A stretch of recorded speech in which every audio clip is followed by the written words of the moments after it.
le petit script, non? Parce que Non, c'est ma petite. préparé, Oui, ça a été préparé, hein, mais c'est ma petite anti-sèche parce que je me suis quand même mis des trucs. Notamment, je connais bien ma vie, celle de Mickaël. Je la connais un peu, mais un peu moins. Comme le disait Alexandre, merci à tous d'être venus, surtout à Bègle. C'est quand même cool de voir qu'on arrive à faire venir pas mal de monde avec des sujets qui nous passionnent et qui nous animent en tout cas. Donc pour en dire peut-être un peu plus sur Hello Asso, même si je pense que la plupart de vous connaissent. Hello Asso, on est une boîte donc, qui travaille avec les associations, comme le dit son nom. Notre but, c'est de fournir des solutions en ligne pour les associations, notamment au travers du paiement. Et on leur offre, enfin, les contributeurs des associations leur offrent en fait la plateforme, parce que Hello Asso, c'est gratuit. Et on propose en fait aux contributeurs qui font un don à une association, par exemple, de laisser une contribution volontaire à Hello Asso. Et on se finance uniquement avec ça. Voilà. Et j'en parlerai plus si vous voulez. Et en tout cas, on est très heureux de vous accueillir aujourd'hui. Et vous nous remercierez peut-être après pour les bières et autres qui arriveront à la suite. Du coup, pour se concentrer sur le sujet du jour, déjà désolé, c'est la première fois que je fais ça. La première fois, c'est Alex qui avait tout géré. Et donc là, je suis un petit peu. J'ai l'habitude de parler devant pas mal d'équipes. Je suis un petit peu, comment dire, ému. Donc ça peut être un peu. Soyez indulgents. c'est ok, c'est ok. Je me présente très rapidement. Du coup, moi, je suis Eddy, je suis Head of Infra et Dev Advocate chez Hello Asso. Donc, Head of Infra, je pense que ça parle. Je m'occupe essentiellement de l'équipe d'infrastructure et de toute l'infrastructure d'Hello Asso. Et Dev Advocate, l'idée, c'est de plus fort. Dev Advocate, l'idée, c'est de représenter la tech à l'externe, donc à travers différentes façons, notamment animer des événements comme ce soir, écrire des articles de blog et puis faire plein d'autres choses.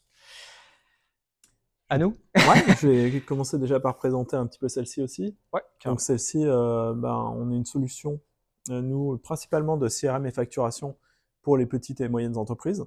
Donc le but du jeu avec celle-ci, c'est d'avoir un outil clé en main pour que, en ayant des petites équipes, on soit déjà aussi efficace que si on avait des plus grosses équipes et d'être bien processé et bien en route avec ça. Donc on fait toute la partie CRM avec la partie justement suivi des opportunités, des choses comme ça, et puis toute la partie facturation. Donc on arrive de bout en bout pour les petites entreprises. Moi j'ai rejoint, on va en développer après, mais moi j'y suis donc depuis un petit peu plus d'1 an. Et pour avoir une vraie caution de vraiment qu'est-ce que c'est celle-ci, j'ai amené aussi mes managers ici, dont certains qui sont là depuis quand même plus de 10 ans. Hein. 10 ans cette année chez celle-ci, donc, et qui m'ont beaucoup aidé justement à comprendre quand on arrive dans une boîte qui a 15 ans d'existence. Il y a de l'historique et je suis très content de les avoir pour justement expliquer cette historique. Yes. Et du coup, en plus de celle-ci, avant, tu as bossé dans une startup qui s'appelait Miro. Tu étais CTO aussi chez Miro, qui faisait plutôt le traitement d'images par IA. Exactement. Et ensuite chez Cartable, donc qui fait de la formation en ligne, enfin des cours en ligne. Voilà, là en remontant dans le temps, ouais. Donc juste avant, j'étais chez Miro, qui est une des licornes françaises, une des premières licornes françaises qui fait du traitement d'images. Donc à la base, ça a commencé comme un énorme réseau de photographes qui était géré par une plateforme, et c'est passé à une boîte qui maintenant ne fait que de l'IA, une solution en SaaS d'IA, de traitement des images professionnelles et semi-professionnelles. Donc c'est plutôt pour les usages du type dans l'automobile, pour les concessionnaires par exemple, vous prenez une photo dans la rue d'une voiture et hop, elle se transforme, elle se met sur un showroom, des choses comme ça. Ou alors des restaurants qui ont envie de créer un menu online qui a de la gueule. Donc c'est ce genre de pratique. Yes. Et Cartable avant faisait de l'aide aux devoirs pour tout ce qui est CP jusqu'à terminale, avec donc moi quand je suis arrivé, on travaillait sur une composante IA pour essayer de déterminer aussi quels sont les facteurs de succès, les facteurs d'échec dans l'apprentissage des enfants. Yes. Et encore avant ça, du coup, tu as eu des expériences aux États-Unis et au Canada, du coup, avec ce qui nous intéressait aussi dans ton profil, avec des différences de culture et donc forcément du management peut-être un peu différent. Et voilà, en gros, tout ce parcours à la fois sur des startups hyper tech, sur des choses un peu plus administratives, des expériences à l'étranger, était pour nous très intéressant parce que voilà, il y a vraiment un panel en tout cas de cas managériaux qui sont des choses qui peuvent nous intéresser notamment au niveau des soft skills aujourd'hui. Et c'est pour ça qu'on a bien discuté avec toi et qu'on a. Et je vous en remercie. Merci beaucoup de l'invitation. Allez, cette fois-ci, je prends ma vraie anti-sèche post-it. Du coup, l'idée là, c'est, comme on a mis, c'est Q&A. Donc, très brièvement, en fait, je vais interviewer Michael sur son parcours, deux, trois choses dont on a un peu discuté avant. Et l'idée, c'est de passer assez rapidement sur cette Q&A. Alexandre, qui avait organisé l'event, vous a demandé de poser des questions. On a synthétisé tout ça, il y en a quelques-unes. C'est maintenant que je monte le Slido. Voilà. Donc vous avez un Slido pour slido.com avec le petit code pour voter pour les sujets que vous préférez. Et du coup, ensuite, Mickaël apportera des réponses à ces sujets. On pourra discuter. Voilà. Enfin, l'idée, c'est de vraiment discuter ensemble pour, si vous avez des cas managériaux, des questions particulières à la fois dans la gestion de la tech ou gestion managériale, qu'on puisse en parler ensemble. Là, on était victime du succès. Et là, c'est qu'on a eu tellement de questions qu'on ne pourra pas tout traiter. Donc, c'est pour ça qu'on vous demande qu'est-ce que vous voulez prioriser, parce que autrement, on en a pour la soirée, on en a pour demain aussi. Ouais, c'est ça. Donc, on a fait ce qu'on fait généralement dans ce genre de cas, quand on a trop de retours en tant que manager, on essaye de clusteriser. Donc, on a sorti des petits clusters qui arrivent, voilà, et donc on a pris des choses qui se ressemblaient, et puis on va essayer en tout cas de tout couvrir. Ok, du coup, globalement, ce qui nous intéresse, donc on a vu ton parcours, maintenant peut-être un peu plus. Toi, comment tu as commencé ça, comment tu es arrivé dans la tech, comment t'es tombé là-dedans, quoi.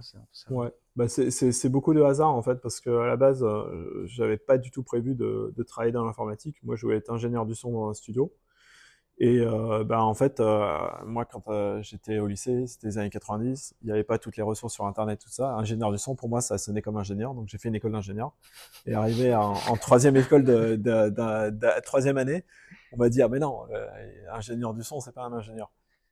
Et je me suis retrouvé un petit peu comme de rond de flanc en me disant, bon, c'est ok, va falloir faire avec ça. Donc j'ai fait ce qui avait le plus proche, à mon avis, c'était tout ce qui était électronique.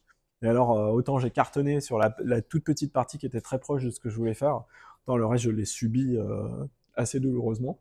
Ouais. Et je suis arrivé, mais grâce à ça, j'ai quand même réussi à avoir mon premier job, donc en cabinet de consultant, sur lequel, en fait, il y avait des trucs à faire sur la tech. Et du coup, je me suis mis dessus, et c'est comme ça que j'ai appris. Mais j'ai vraiment appris à coder vraiment comme il faut.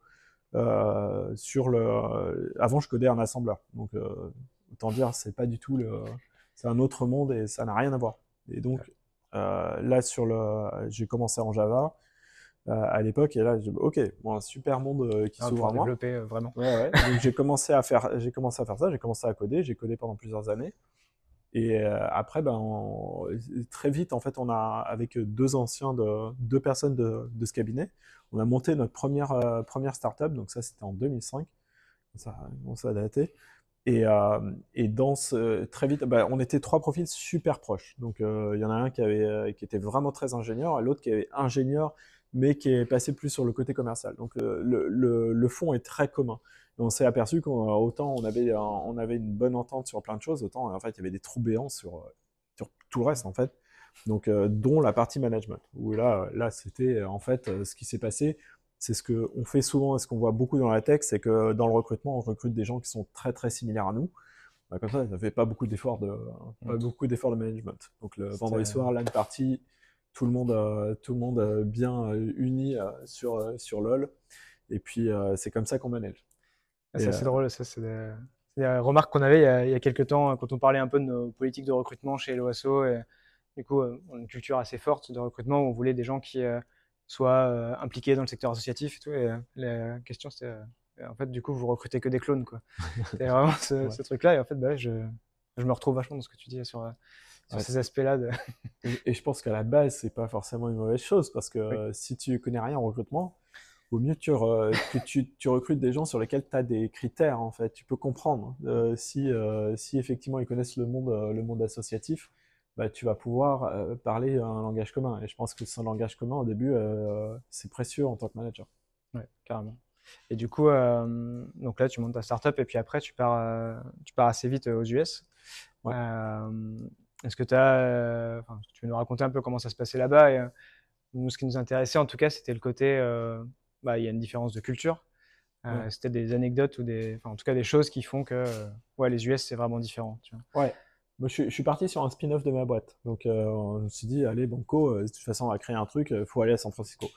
Mais vraiment, c'est avec aussi peu de bagages de préparation que j'y suis allé. Bon, à l'époque, on pensait qu'on était très bien préparé. Et en Mais fait, beaucoup d'enthousiasme. mais beaucoup d'enthousiasme.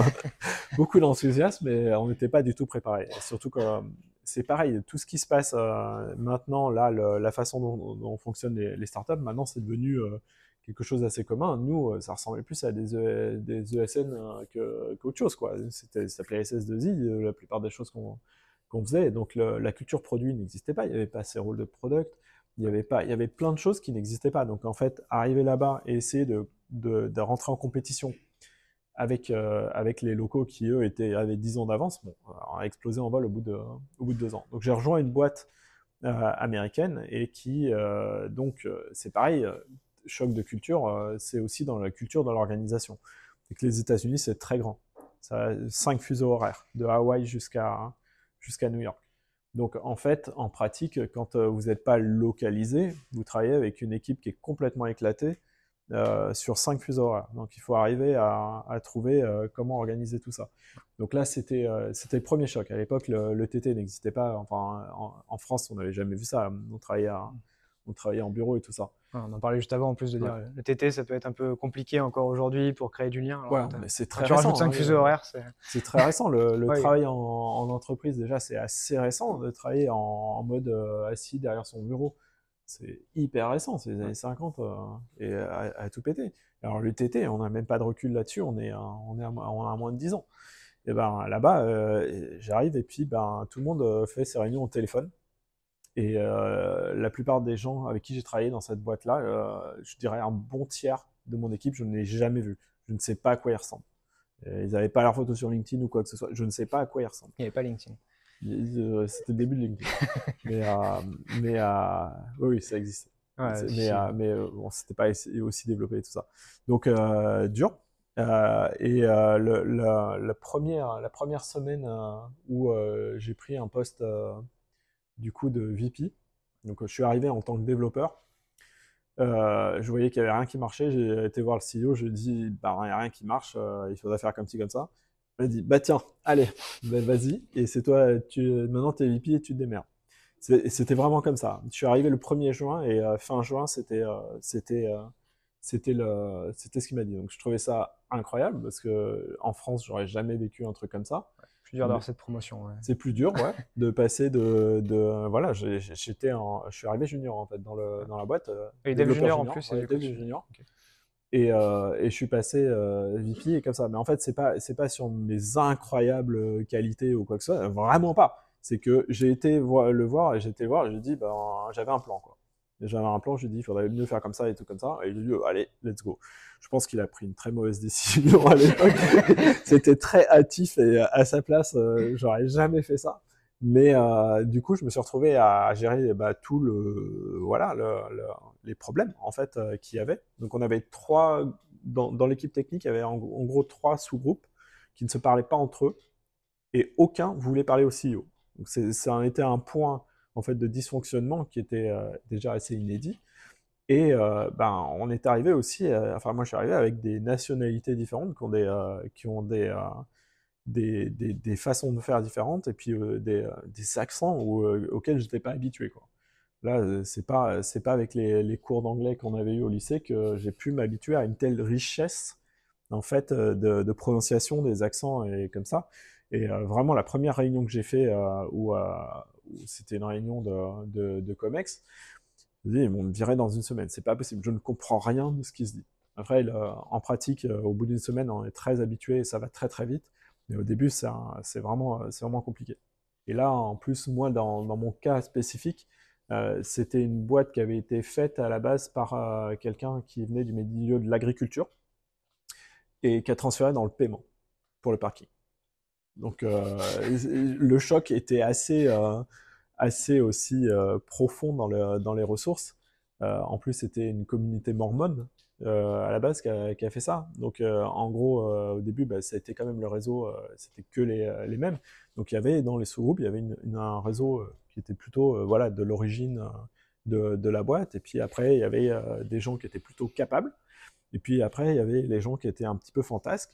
Et du coup, ça marchait pas bien. Donc le premier travail vraiment derrière, c'était déjà de comprendre la situation qui était complètement ubuesque venant de l'extérieur. Puis après, d'essayer de recoller les bouts et de dire qu'est-ce qu'on fait avec ça, comment on arrive à faire quelque chose qui marche avec ça. Ok, cool. Et donc là, c'est comme ça que tu te retrouves en fait manager, Oui, vraiment. de facto, Ouais. avec aucune expérience. Et j'aime bien, en fait, tu avais une phrase là quand on discutait de dire je suis devenu manager par nécessité et aujourd'hui, maintenant, je le fais par passion. Alors, c'est quoi un peu ton. Enfin, c'est quoi, comment tu transformes ça Je pense que c'est une question de caractère, parce que Ouais. moi, je suis très mauvais perdant. Quand il y a quelque chose que j'arrive pas à faire, je boude. Et ça me plaît pas du tout. Et donc, j'ai une approche où si vraiment j'ai un point qui est très vraiment qui est pas bon, lequel j'ai beaucoup de lacunes, en fait, mon truc c'est d'automatiser tout le reste et puis de passer le plus de temps possible là-dessus et de ce défaut-là ou ce manque de capacité-là, d'en faire un atout au final. Ouais. Donc j'ai commencé vraiment très mauvais manager. Et j'ai vraiment bossé pour faire ça. Vraiment ce genre de truc-là, c'est vraiment lié à votre tempérament.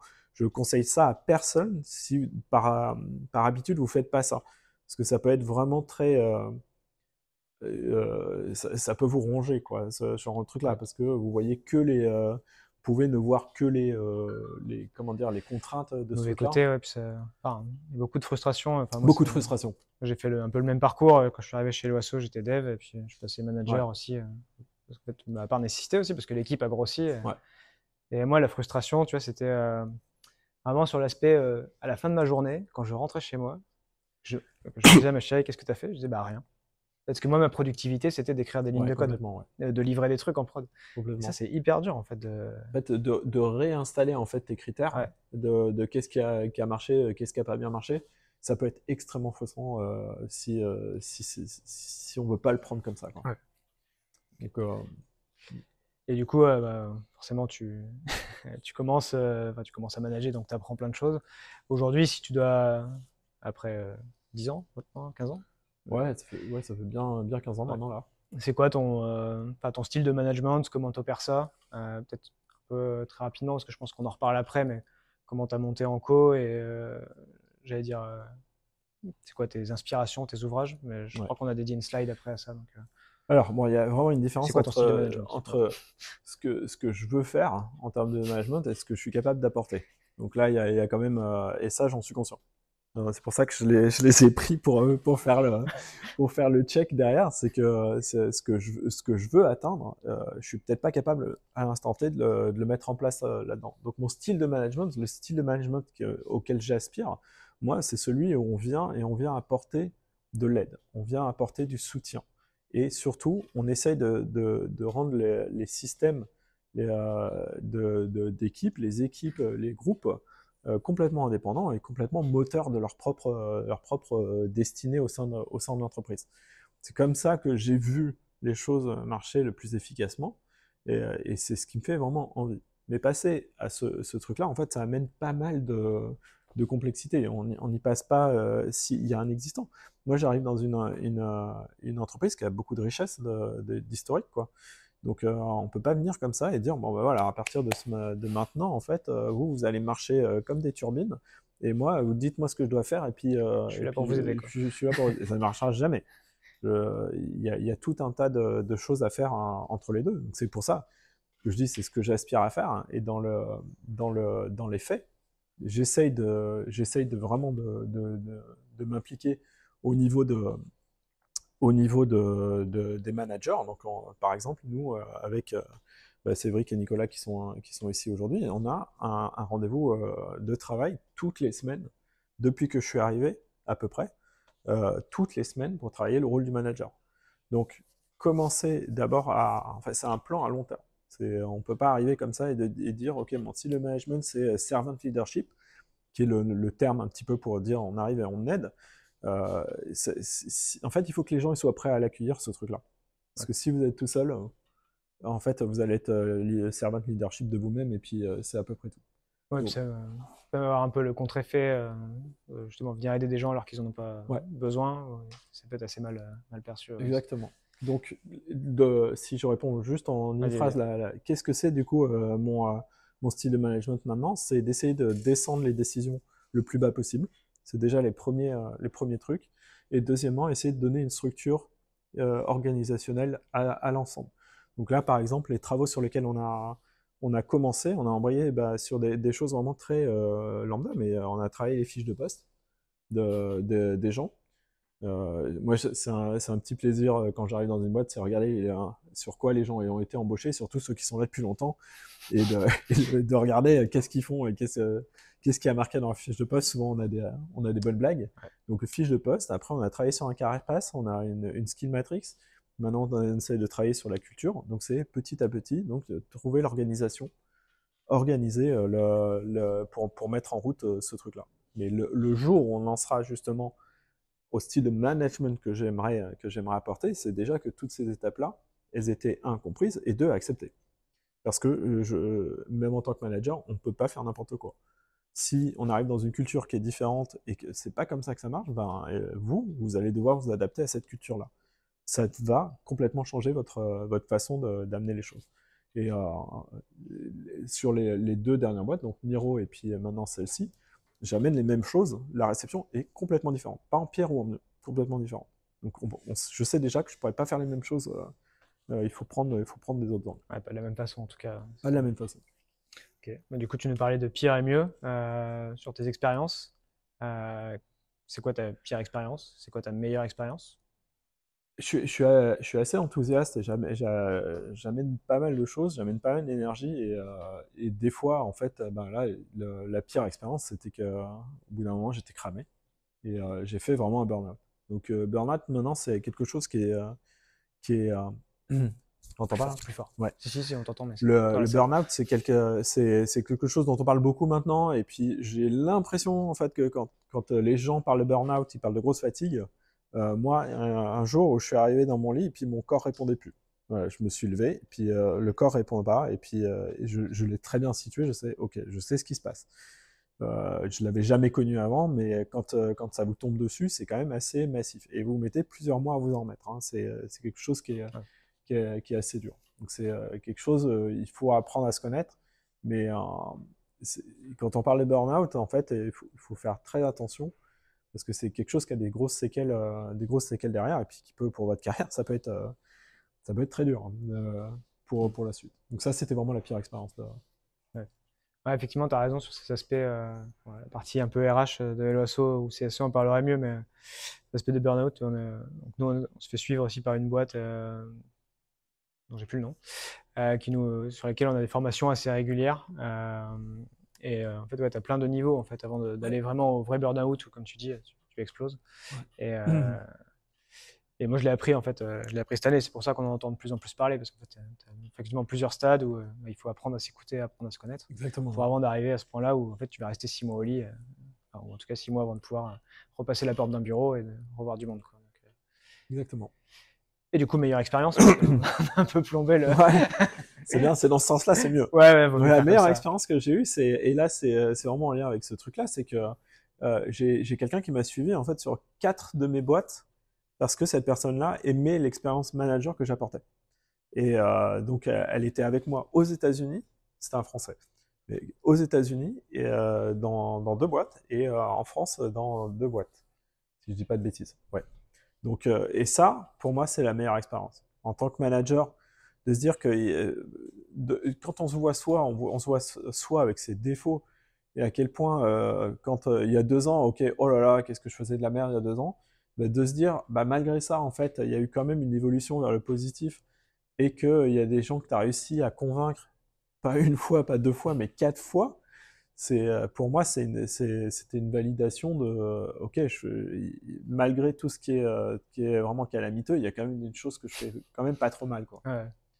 Ouais, je pense que c'est presque la meilleure des reconnaissances, en fait, parce que en fait, vu que tu travailles avec de l'humain, c'est hyper Ouais. dur de. Enfin, tu peux faire passer des questionnaires de satisfaction Ouais, pour mais ça, c'est un vrai feedback. Là. Ouais, ça, c'est vraiment Ça, c'est le feedback. Voilà. vrai- Ok, bah du coup là on a fait un peu en tout cas le tour de tes expériences, de là où tu viens. On va juste clôturer avec, comme vous l'avez vu, je pense qu'il y a être manager, être CTO, c'est quelqu'un comme les autres qui a aussi des problèmes, qui a aussi des réussites et que voilà, enfin, finalement on est assez proches. Du coup peut-être 3 messages clés pour les personnes qui voudraient devenir CTO ou en tout cas qui aspirent à prendre du leadership ou du management dans une équipe Je technique. reprends le truc. Tu veux les Parce que autrement, j'en aurais 10 à dire et je vais jamais me limiter. Donc, qu'est-ce que j'avais mis qui était. Ouais. Donc, j'avais listé. Donc, le premier, c'est vraiment un truc si vous n'en avez pas conscience maintenant, il faut vraiment que vous en ayez conscience, c'est que tout le monde souffre du syndrome de l'imposteur. Tout le monde. Même ceux que vous pensez qui sont super bons et tout ça. Absolument tout le monde a ce syndrome-là. Et il ne faut pas vous laisser guider négativement par cette sensation, mais il faut s'en servir pour grandir. Donc c'est ça que à partir de manager, en fait, le rôle est complètement diffus. C'est quand vous êtes embauché en senior dev .NET, il y a quand même un scope que vous pouvez comprendre. Sur le manager, déjà un manager, c'est dans les équipes, les transplants de manager d'une boîte vers une autre, c'est toujours très très difficile. Ça marche pas très bien là-dedans parce qu'il y a un côté très flou, il y a un côté où on fait son job. En fait, on le crée son job. Et donc, et vous aurez des choses que vous savez très bien faire. C'est vrai qu'il y a des choses qu'il fait de manière excellente dans le cadre de celle-ci. S'il avait à le transposer dans une autre boîte, peut-être que ça ne marcherait pas là-dedans. Et c'est OK, ça. Le jour où vous comprenez que c'est OK, et que de toute façon, vous n'arriverez pas à tout faire et qu'il faut juste travailler les choses et discerner celles qui sont importantes, là moi, ça m'a ouvert les yeux. Ouais. Vraiment. Ouais, t'as pas dû avoir le choix quand t'es passé de junior dev à VP. Oui, Là, on est bien conscient il faut assumer que. On est bien conscient de ces manques, ça c'est sûr. Mais du coup, ouais, là, à ce moment-là, le syndrome de l'imposteur était vraiment assez gigantesque. Énorme. Ouais. Et puis en fait, dès le moment, j'avais vu ce que la personne avant avait fait. Ouais. Je me dis, ouais, ok, bon, peut-être qu'il y a des choses sur lesquelles je suis pas bon, mais en tout cas, ça je sais mieux le faire. Et il faut bâtir là-dessus. Il faut bâtir ce truc-là. Donc, il n'y a pas de. Le côté de je suis mauvais manager, faut se dire que c'est un truc passager. Donc vous vous dites qu'il faut passer à la suite. Là, c'est bien. Yes. Ton deuxième point, du coup. Deuxième point, c'est qu'on peut tout améliorer. Donc ça va avec ce truc-là. Mais vraiment, il faut jamais se dire, de toute façon, ça, c'est pas mon truc. Si vous avez décidé que ce sera votre truc, en fait, vous pouvez l'améliorer. Ça, il faut pas le négliger. Il y a des gens qui commencent très mauvais managers et qui finissent excellents. Il y a des gens qui partent avec des feedbacks qui sont ultra mauvais et qui arrivent à faire des trucs super. C'est jamais perdu. Et c'est pas un état. Le fait d'être mauvais manager, c'est pas un état en fait. C'est fugace. Si vous avez décidé de bosser et d'aller vers l'amélioration, c'est carrément possible.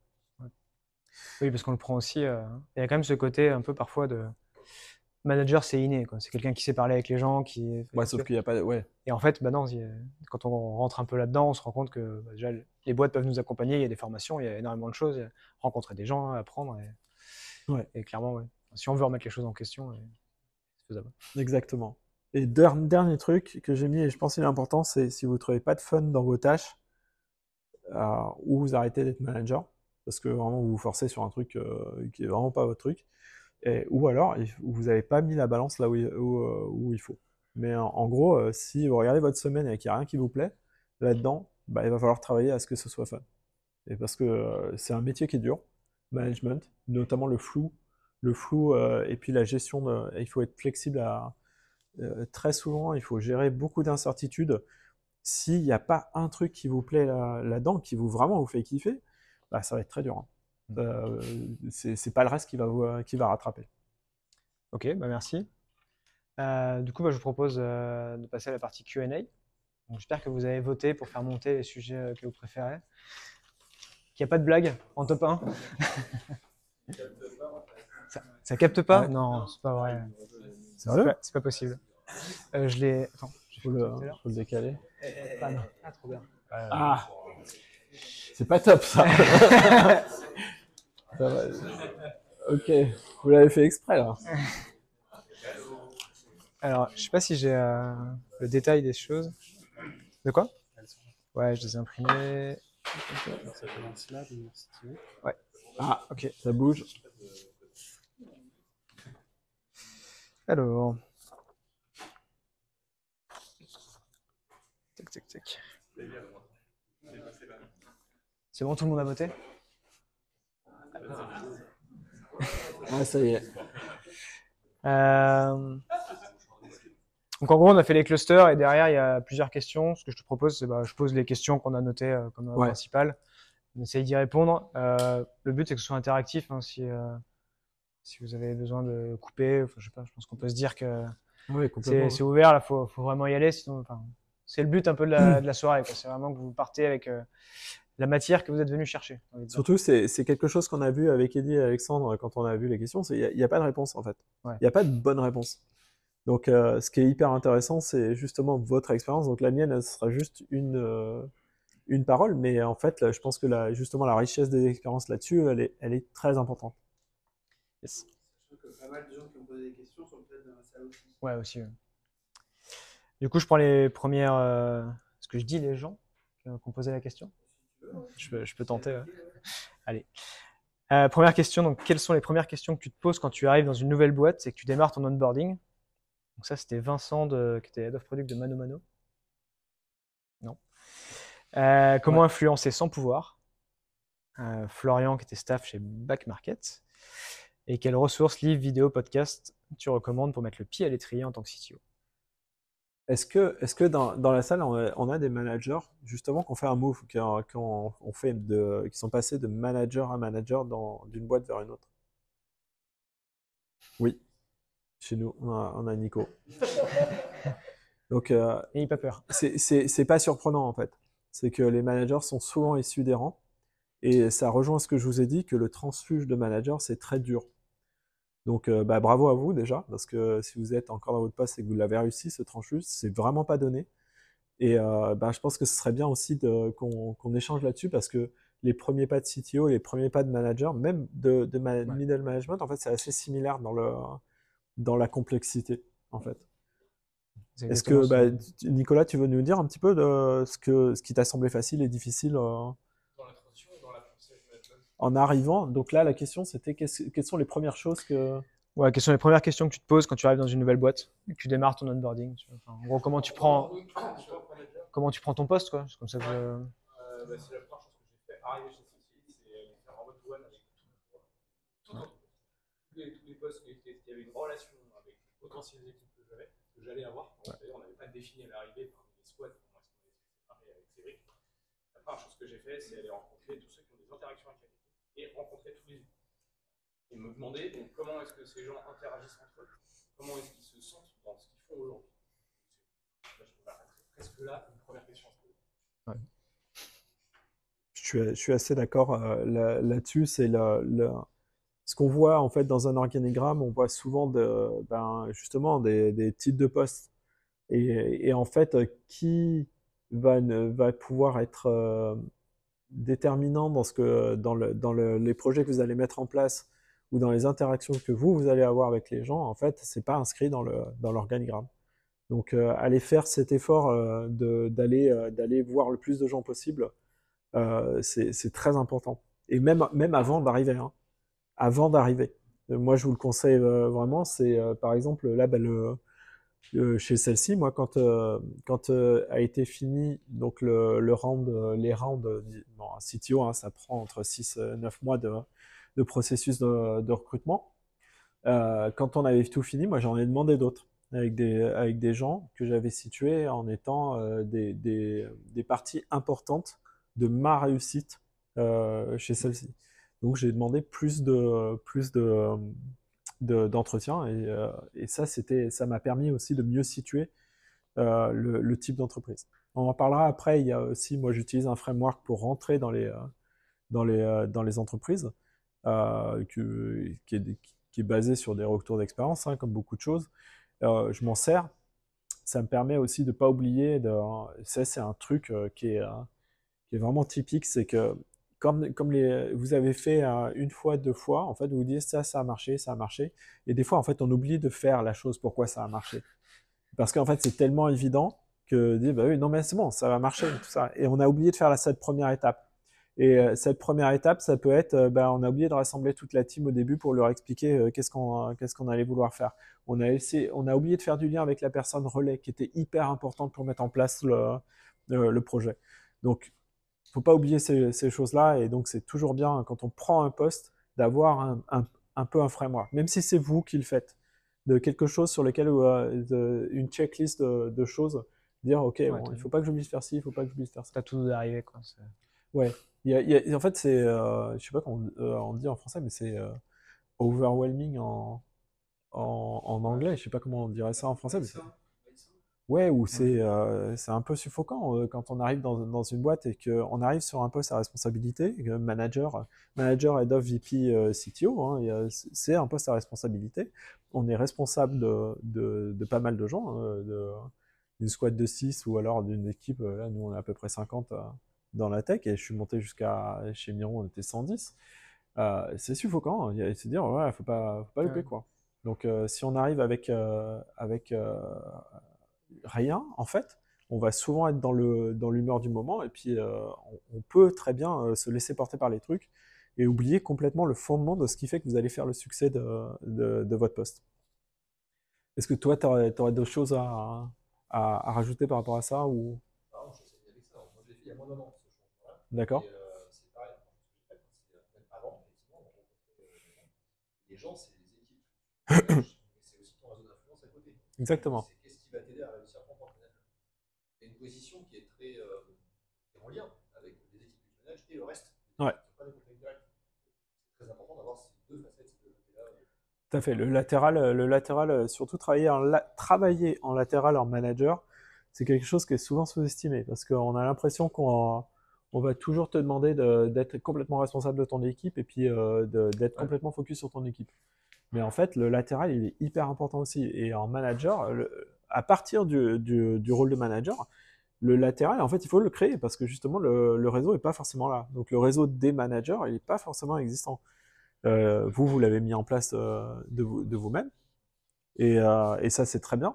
Mais c'est quelque chose qui est souvent oublié. Donc, effectivement, l'influence, elle commence juste à côté de soi, déjà. De se dire, on est manager, on va déjà parler aux autres managers et on va essayer de trouver des choses pour travailler ensemble. Et puis, nous, le plus proche, généralement, c'est le produit aussi. Les équivalents produit, manager produit, c'est pareil, il faut leur parler aussi. Tu parles d'influence, du coup, la deuxième, c'était comment influencer son pouvoir. Ah voilà, alors ça c'est quelque chose que j'ai eu la semaine dernière, on en parlait, ça m'a fait rire parce que c'est quelque chose que j'ai eu en after work la semaine dernière. Quelqu'un est venu me demander dans mon équipe comment on fait pour avoir l'influence quand on a zéro autorité. Je crois qu'il l'avait formulé comme ça. On n'a pas l'autorité sur la personne. Ouais. Sans avoir un compte Instagram, on parle pas de la même chose. Là. Exactement. Ça, je dirais que avoir de l'influence quand on a de l'autorité, en fait, je ne sais même pas si je le qualifierais de l'influence. Parce que, en fait, la personne n'a pas le choix. Donc, ça veut dire que si à un moment, la personne n'est plus sous votre autorité, vous perdez tout ce que vous pouvez faire derrière avec la personne. À part peut-être par familiarité, des choses comme ça. Donc, en fait, pour moi, l'influence, elle est justement hors du lien d'autorité. Donc, comment on fait pour travailler cette influence? Déjà, il faut commencer, je dirais, local. Donc, l'influence, il faut arriver à trouver les gens qui vont soutenir les projets que vous mettez en place, des fois plus fortement que vous-même.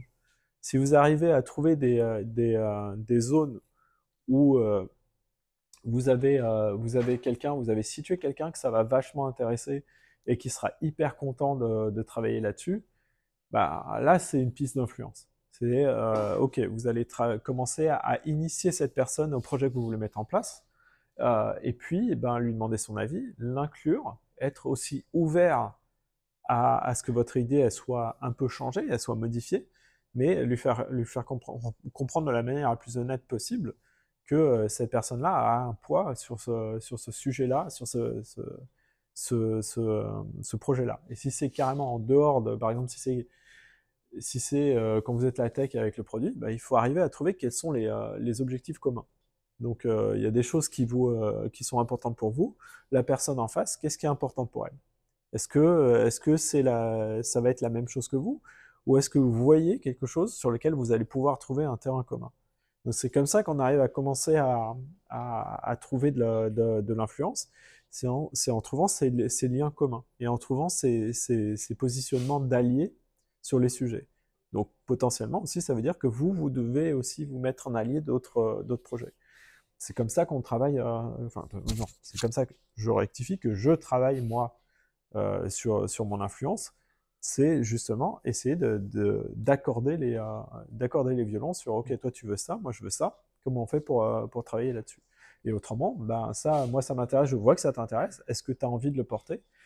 Et à ce moment-là, d'émuler comme ça. Ouais. Ça demande énormément de taf, de communication déjà pour connaître vraiment toutes les pairs et puis où est un peu la zone de génie de chacun. À la fois ce qu'ils aiment faire, pas faire, et là où, et ça rejoint une conversation qu'on avait eue juste avant, c'est que en fait, pour moi, ça vient aussi de la proximité avec les gens. C'est qu'on ne peut pas avoir une influence comme ça dans le vide.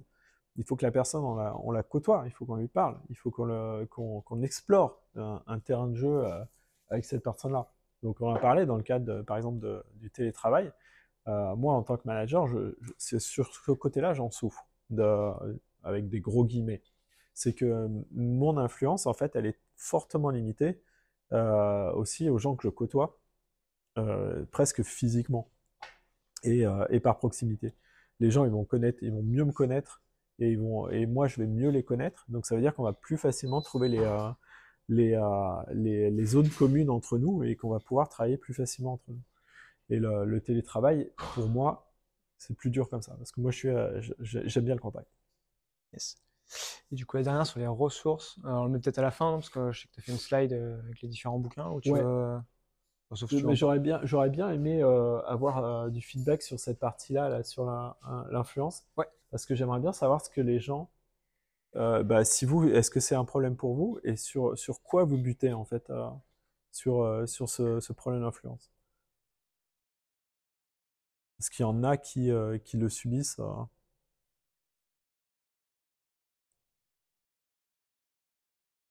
Allez, je vais pas utiliser d'autorité pour demander aux miens de... C'est pas quelque chose qui vous limite dans votre quotidien, du coup, cette influence? Si c'est pas le cas, à ce moment-là, c'est pas un sujet, après, on passe à la suite. Hein. Je peux en parler aussi pour reprendre la discussion qu'on avait au début, de dire... justement, on parlait du télétravail et que c'était un peu compliqué pour Mickaël. Et puis moi, je disais, en fait, moi, j'ai pas ce problème et j'arrivais pas à comprendre un peu le pourquoi. Et en fait, moi, je suis là depuis 10 ans. En fait, une grosse partie de l'équipe tech, c'est moi qui l'ai recruté.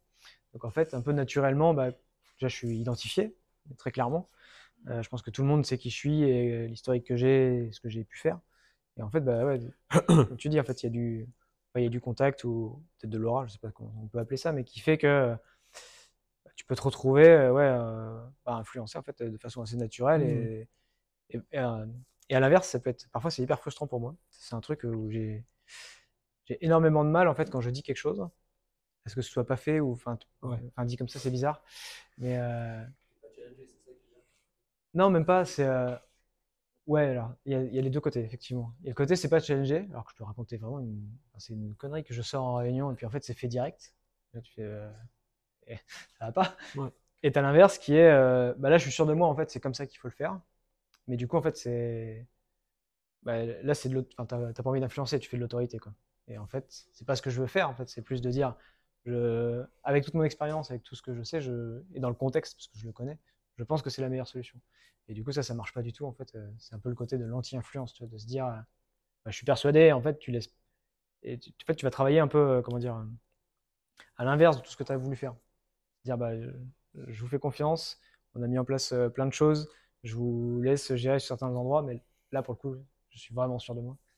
Et, Ça, le curseur il est vraiment compliqué. c'est hyper dur. Parce que là, on parle de comment influencer son pouvoir, mais surtout, nous aussi, à partir de... Alors toi, je veux dire, il y a un fait à accumuler qui est justement que ça fait 11 ans que tu es dans la boîte. En fait, tu es la culture de la boîte. Comme les autres qui sont de cette époque-là, c'est la fibre de la boîte, c'est représenté par ces gens qui ont vécu toute l'histoire là-dedans. Donc le fait de limiter son influence est nécessaire aussi. C'est ce que tu dis, c'est que les choses sont faites trop rapidement ou trop brusquement par rapport à quelque chose que tu as dit à la machine à café. Et moi, ça m'est déjà arrivé, notamment chez Miro juste avant, où il y a quelqu'un qui est le DRH qui vient et qui me dit mais c'est incroyable ce que vous avez fait, mais ça nous change tellement la vie et tout ça. Je n'ai aucune idée de quoi il parle. Il me dit merci d'avoir porté ce truc et d'avoir fait tout ça pour nous. J'en reviens pas. Et je n'ai aucune idée de quoi il parle. Et puis derrière, je me rends compte que c'est dans mes équipes qu'ils ont entendu quelque chose que j'avais dit à la machine à café, qu'ils l'ont interprété, parce que je ne suis pas responsable du succès de ce truc-là, en aucun cas. Ils l'ont interprété, déformé, ils en ont parlé entre eux, ils ont dit Mickaël veut ça, ils l'ont fait, ils l'ont poussé, ils se sont dit ouais ça c'est pour le DRH donc hop on va mettre, et ils ont lancé un truc comme ça et c'était super. Mais c'est hyper dangereux. Ça aurait pu être vraiment, ça aurait pu basculer d'un côté comme de l'autre. Là, celui-là, je vais m'en rappeler toute ma vie parce que c'est une coïncidence, mais heureuse et super. Alors, on a envie que ça se passe comme ça tout le temps, mais en fait, c'est le hasard total. Ça aurait pu, de la même façon, provoquer des problèmes systémiques derrière là-dedans. Et ça, c'est l'influence. Au bout d'un moment, c'est dans les deux sens aussi. Au bout d'un moment, c'est comment justement réduire son influence pour que ce soit juste au bon niveau et pas écraser les autres. Pas écraser ceux qui ont des bonnes choses à apporter, ce qui est absolument tout le monde. Laisser de la place, quoi. À laisser de la place. Ouais. Donc au début, on galère sur ça, et puis après, on galère dans l'autre sens. Pour revenir justement sur ce que tu disais tout à l'heure sur le manque de challenge, quel est ton canari? Comment est-ce que tu te rends compte que tu n'es pas challengé dans certaines décisions qui pourraient être hâtives? Est-ce que tu as des personnes de confiance pour ça? Alors moi, ça fait assez longtemps que ça m'est pas arrivé ce truc-là parce que pour le coup, je suis sorti de la tech, j'ai mis des gens entre moi et l'infra.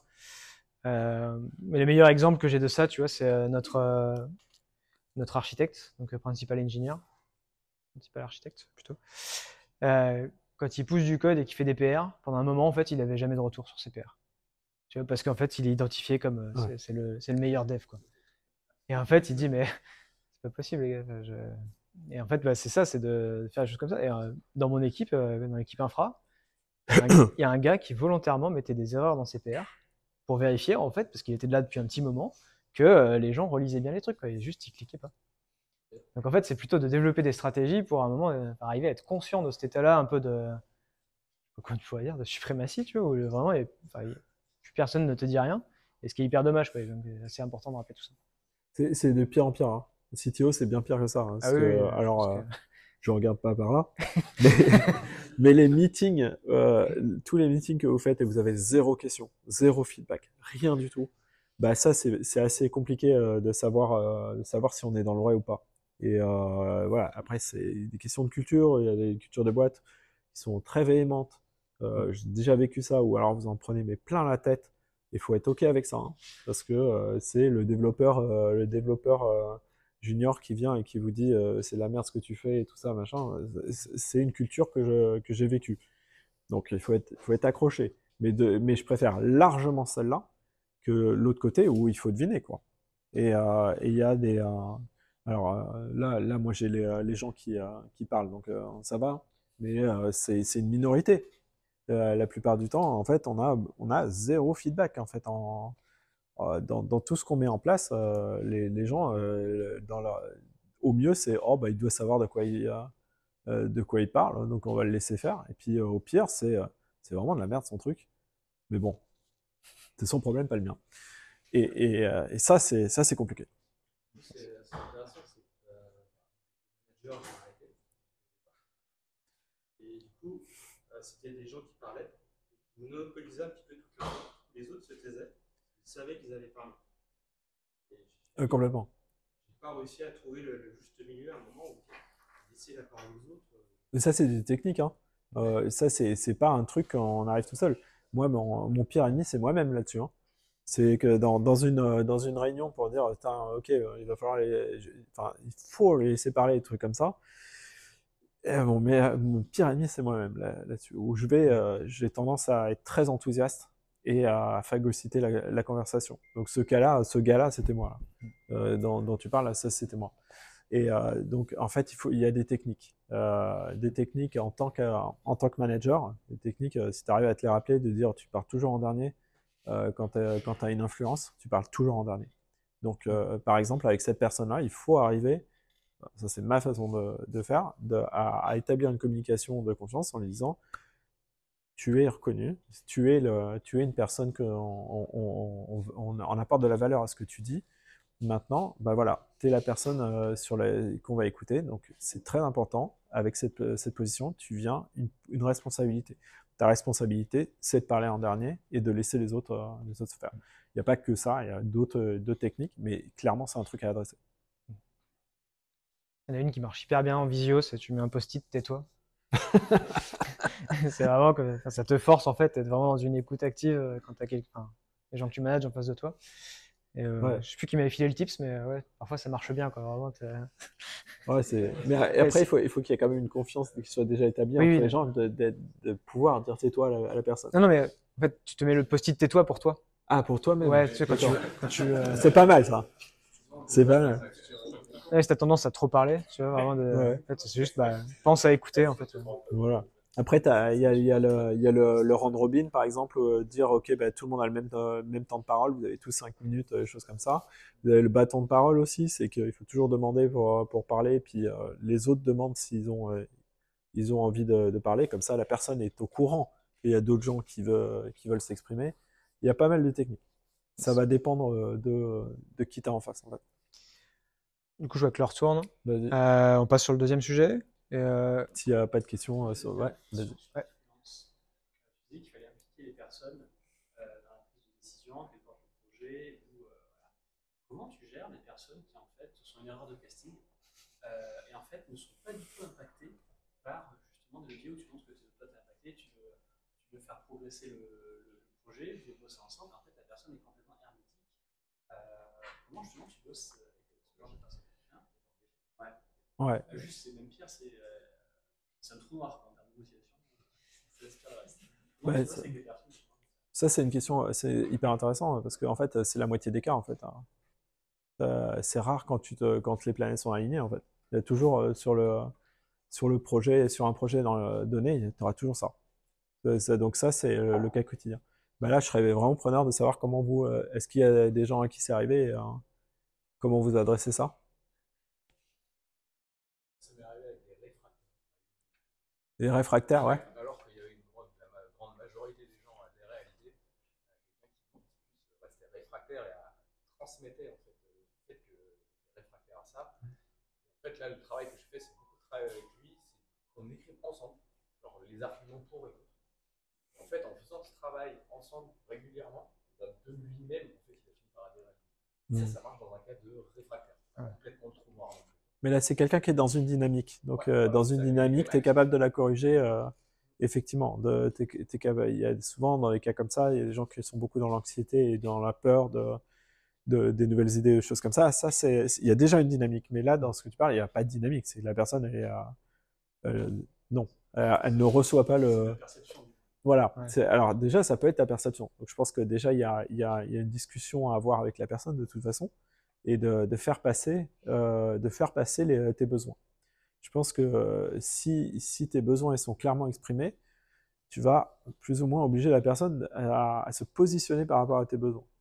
Donc moi, si tu dis, tu le diras pas en ces termes, mais mon succès, il est caractérisé par ça, ça, ça.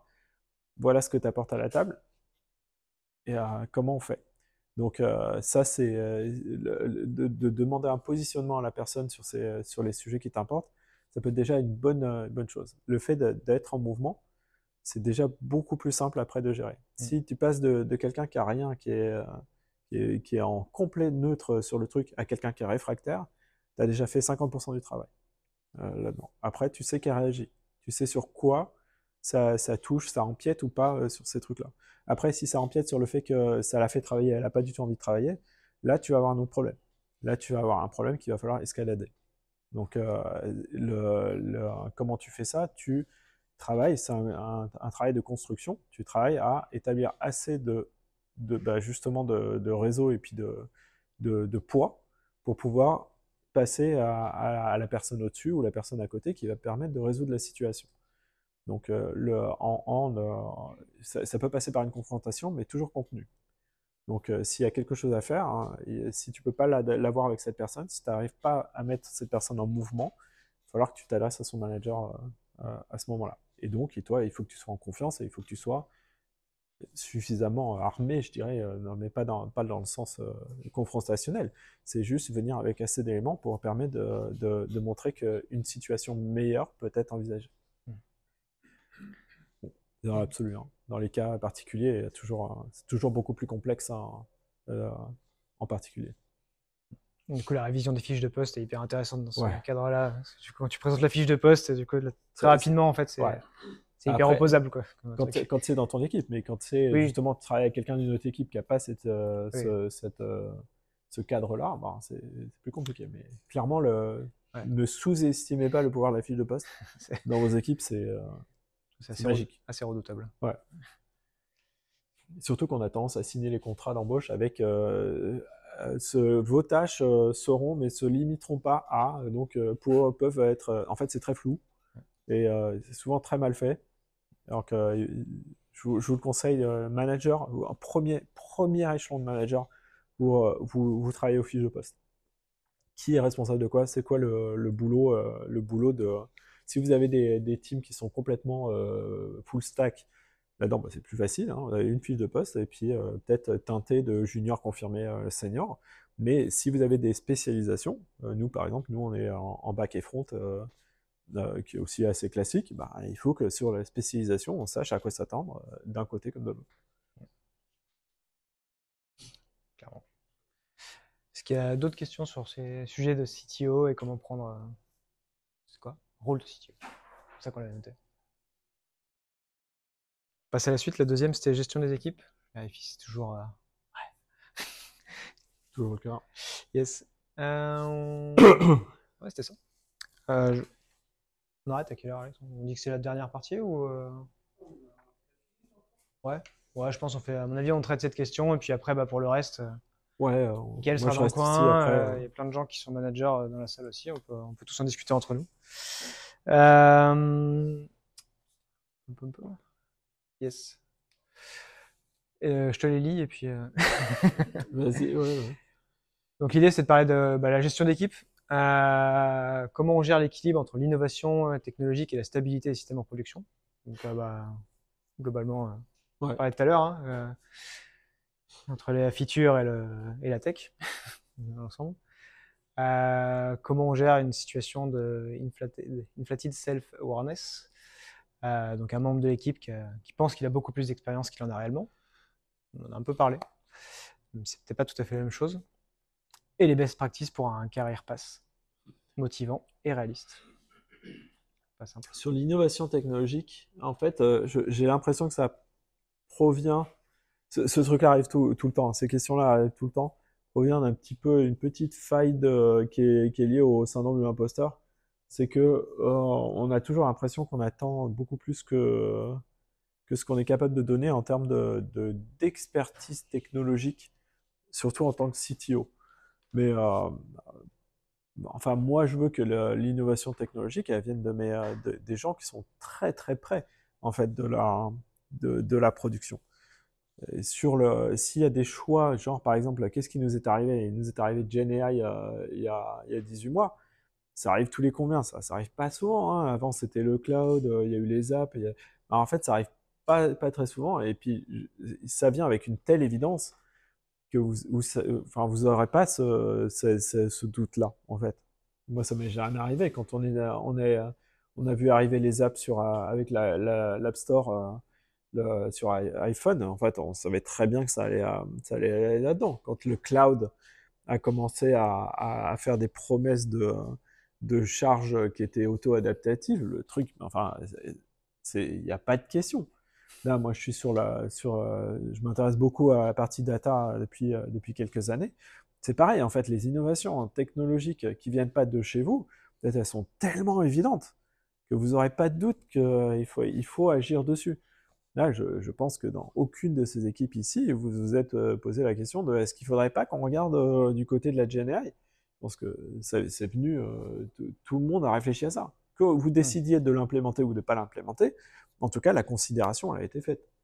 Parce que enfin, tout le monde parle que de ça. Et en fait, c'est tellement rare, vraiment ces étapes technologiques, elles sont tellement rares qu'elles sont évidentes. Après, ce qu'on appelle l'innovation technologique de notre échelle, à nous, c'est toujours très très relatif. C'est quoi c'est une innovation de feature, du UX. C'est rarement ce qu'on appelle innovation. Nous, on passe sur Cube. Bah, est-ce que c'est une vraie innovation, mais est-ce que c'est une vraie innovation technologique qui a un intérêt pour nos clients? Pas forcément là-dedans. Donc, je pense que la lecture de ça, elle est vraiment du côté client. Est-ce que ce qu'on est en train d'imaginer, est-ce que ça a une vraie valeur client? Est-ce que ça a une vraie valeur, une plus-value qui va faire que nos clients, ou ils vont être plus nombreux, ou ils vont acheter plus, ou ils vont rester plus longtemps? Parce que nous, on est un système d'abonnement, par exemple. Bah, ça a une vraie valeur. Et c'est ça qui va driver la plupart de votre innovation technologique. Mais en gros, si nous, on avait décidé de passer sur Cube juste pour se faire plaisir, bah, j'aurais dit non. J'aurais dit c'est une erreur. Tout que ça vient, souvent, ces innovations technologiques, elles viennent avec un pas d'absorption technologique. Je sais pas dans tes équipes, mais généralement, quand il y a une équipe qui a jamais fait de Cube, qui commence à faire du Cube, au début, elle dit tranquille. Après, elle fait c'est drôle en fait, t'as une espèce de, je sais pas, un peu comme une maladie quoi. ouais. T'intègres un élément Ouais. dans l'équipe qui sait faire, et puis après c'est d'abord un, puis. Mais cet élément-là, il est nécessaire. Ah oui, bah. Parce qu'autrement, bon là je parle, c'est peut-être un peu trop sur la technique et sur le dev, mais par exemple, c'est un changement de paradigme Cube qui est assez impactant pour les équipes de dev. Si les DevOps, ils n'ont pas cette culture-là, ou ils n'ont pas fait cet effort et n'ont pas cette curiosité, ils se font dépasser par la complexité de manière flagrante. J'ai vu plusieurs projets Cube s'arrêter en milieu parce que trop compliqué. Parce que les gens n'avaient pas la fibre, ils se disent ok, là on atteint nos limites et ça passe pas. Nous, typiquement, on avait recruté, il y a assez longtemps, hein, un DevOps vraiment spécialisé dans le truc, il y a 3 ans, et qu'en fait, du coup, c'est pas hyper génial en termes de la loi du bus, là, je sais plus. Le gars, c'était le seul qui connaissait tout. Voilà, mais en fait, c'est lui qui a tout buildé à la base, et en fait, qui a permis de justement ramener toutes ces bonnes pratiques parce qu'il en avait déjà fait en production.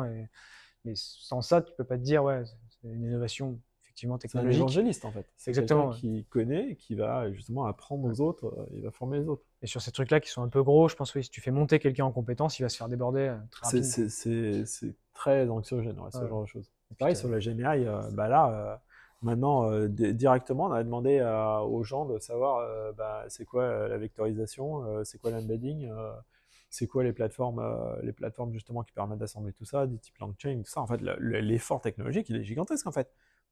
Pour des gens qui ont déjà une formation, qui ont déjà quelque chose sur lequel ils sont spécialistes, et là ils commencent sur quelque chose qui est complètement différent.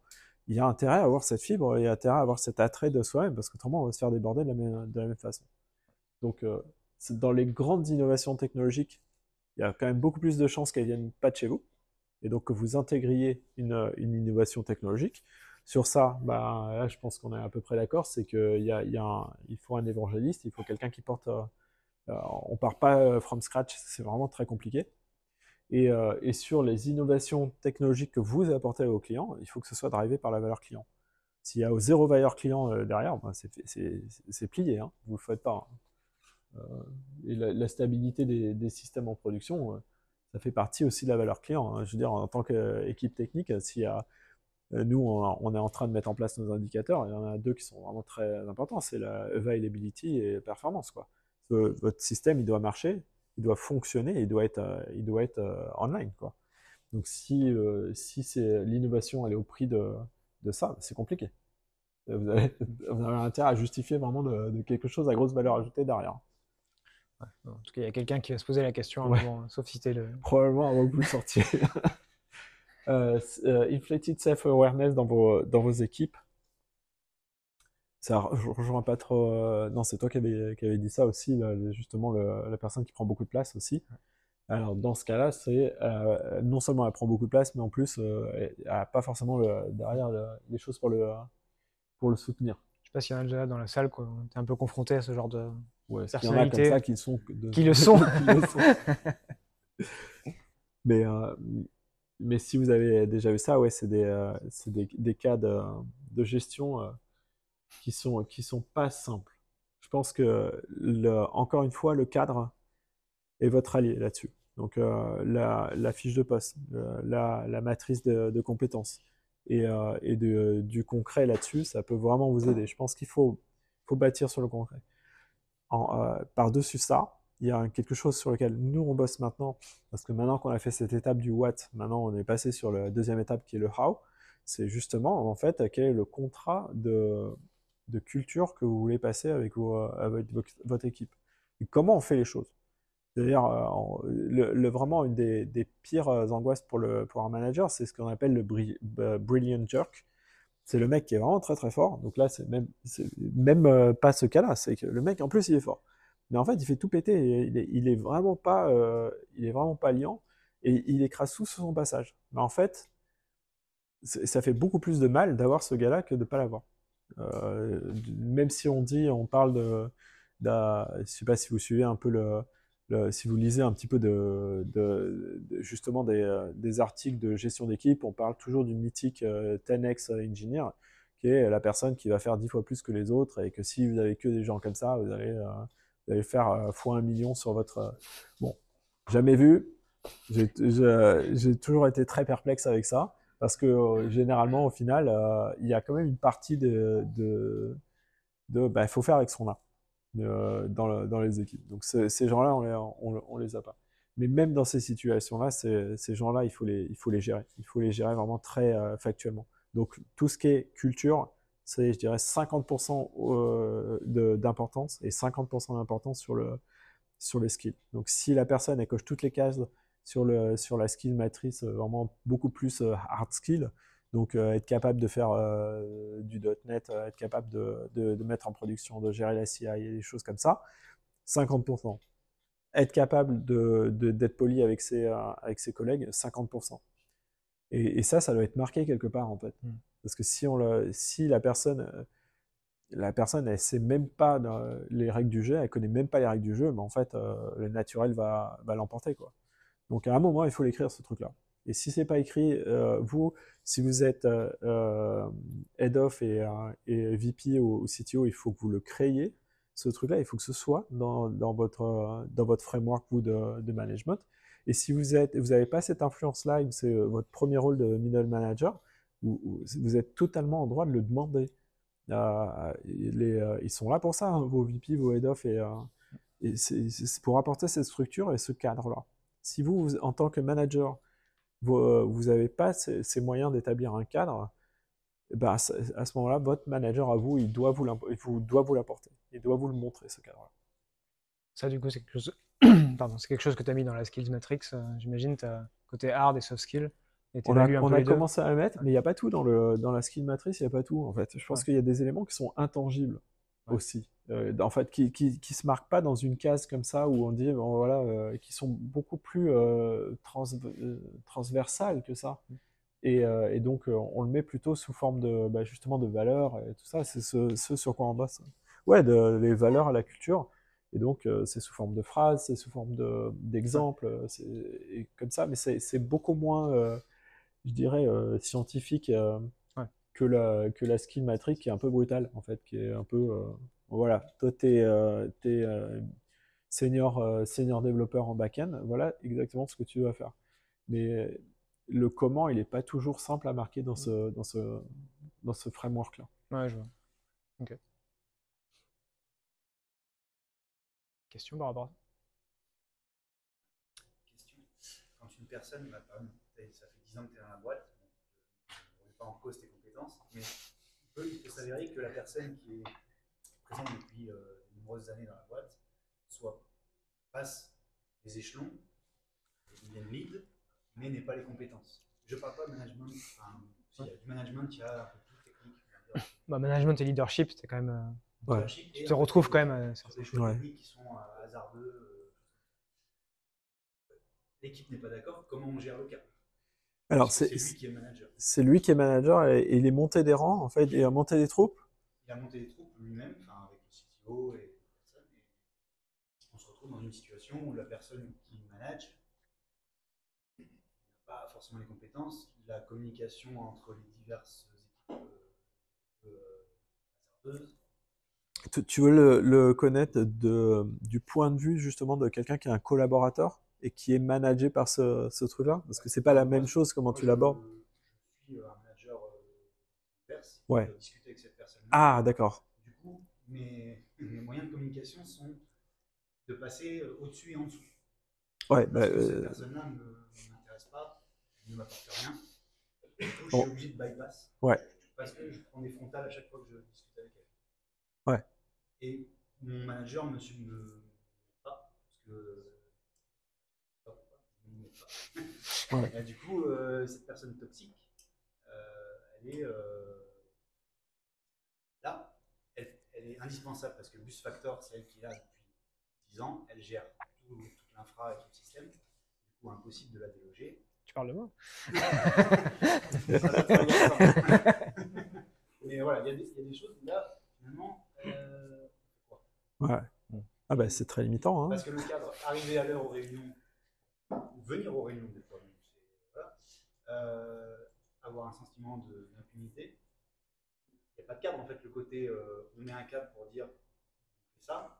Bah, si le cadre il n'est pas partagé déjà et puis qu'il n'est pas respecté, c'est comme s'il n'y avait pas de cadre en fait. Il n'y a pas de. Il y a beaucoup de monde qui adhère au cadre, sauf certains. Mais au final, on est dans une petite start-up, pas de service RH ou autre, donc il n'y a pas de moyen de, entre guillemets, répression, j'ai envie de dire, parce qu'on doit en arriver là à un moment donné. Mais entre nous, on essaye de faire que la sauce monte, mais si les gens un peu sont réfractaires ou sont dans leur monde à eux, ouais, après, pas autour, là, ouais. Je veux dire, on peut faire le mieux qu'on peut. Ah ben c'est sûr. Mais surtout, ce qui est intéressant, c'est de savoir pourquoi ton manager n'est pas intéressé par le changement justement là-dessus. Parce que je pense qu'en fait, le vrai problème vient de là. Le problème vient de la structure. Il vient pas des éléments qui émergent de la structure comme ça. Ça, c'est une émergence. Cette personne-là, elle émerge parce que le cadre qui a été mis là le permet. Des choses comme ça. Donc en fait, il ne faut pas se tromper de combat. En fait, cette personne-là, elle est là où il faut, en fait. Parce que le cadre qui a été mis favorise ce genre de décision. Donc en fait, ton combat, il est perdu avec cette personne. En fait. Donc sur le... On a gagné des combats, pas tous les oui, combats, mais en tant qu'émergence. C'est-à-dire que si tu vas arriver à le régler au niveau personnel, hein, c'est possible. Hein, tu peux la prendre entre quatre yeux et puis dire bon, qu'est-ce qui t'anime, quoi?